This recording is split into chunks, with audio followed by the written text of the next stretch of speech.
Hi friends, welcome back to Sudha's kitchen. இன்றைக்கி நம்ம கொழுக்கட்டை recipe தாங்க பார்க்க போகிறோம். இந்த கொழுக்கட்டை ரெசிபியில் என்ன டிஃப்ரெண்ட்டாக இருக்குதுன்னு பார்த்துடலாமா? வாங்க வீடியோக்குள்ளே போகலாம். இப்போ அதுக்கு ஒரு கேரட்டு ஒரு பீட்ரூட்டை துருவி வச்சுருக்கேன். அணில் கொழுக்கட்டை மாவு தான் எடுத்திருக்கேன். ஒரு பாத்திரத்தில் நெய் ஊற்றி சூடானதுக்கப்புறம் துருவின கேரட்டு பீட்ரூட்டையும் நல்லா வதக்கி எடுத்துக்கலாங்க. இது கூட கொஞ்சம் ஏலக்காய் தூளையும் ஆட் பண்ணி வதக்கிக்கலாங்க.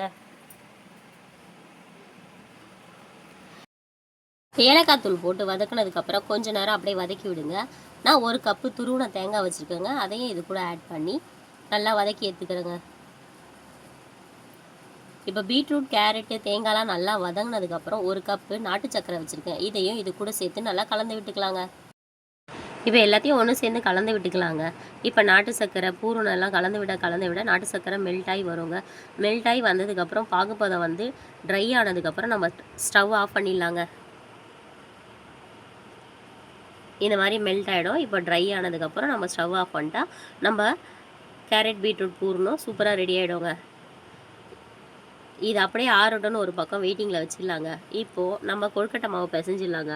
அதுக்கு நம்ம ஒரு பாத்திரத்தில் தண்ணியை வச்சுட்டு அது கூட நான் கொஞ்சமாக துருவின பீட்ரூட்டையும் சேர்த்திருக்கேங்க. இந்த தண்ணி நல்லா கொதித்து வந்ததுக்கப்புறம் இதில் லைட்டாக உப்பையும் சேர்த்துக்கோங்க. இந்த மாதிரி கொதித்து வரணுங்க தண்ணி.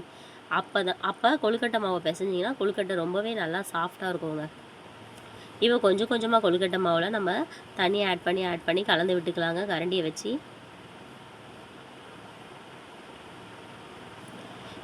இந்த மாதிரி எல்லா மாவும் ஒன்று சேர்ற மாதிரி கலந்து விட்டுக்கலாம்.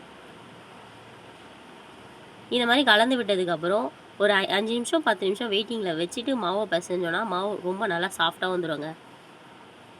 இப்போ இந்த மாதிரி மாவு பிசைஞ்சாச்சு. இப்போ கொழுக்கட்டை பிடிக்க ஆரம்பிச்சிட்டோங்க. நம்ம இப்போ கொழுக்கட்டை ஆச்சில் 2 பக்கமும் மாவு எடுத்து வச்சுட்டு பூரணத்தையும் எடுத்து உள்ளே வச்சுட்டு நம்ம கொழுக்கட்டை ஆச்சியை மூடி எடுத்தோன்னா கொழுக்கட்டை சூப்பராக ரெடி ஆகிடுங்க. இது மாதிரி இருக்கிற மாவுலேயே நான் கொழுக்கட்டை ஒன்று எல்லாத்தையும் செஞ்சுடுவோங்க.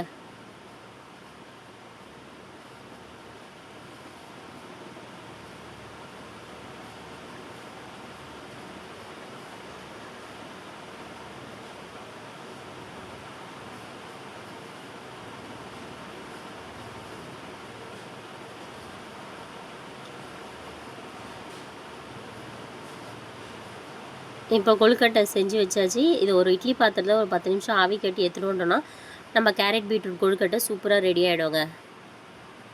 இதை குட்டீஸ்லேருந்து பெரியவங்க வரைக்கும் லைக் பண்ணி சாப்பிடுவாங்கங்க.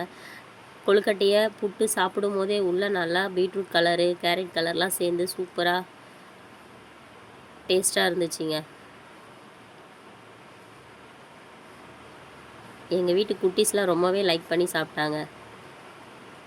சுவைத்து மகிழ சுதாஸ் கிச்சனை பாருங்கள். மறக்காமல் நம்ம சேனலை சப்ஸ்கிரைப் பண்ணுங்கள். தேங்க்யூ.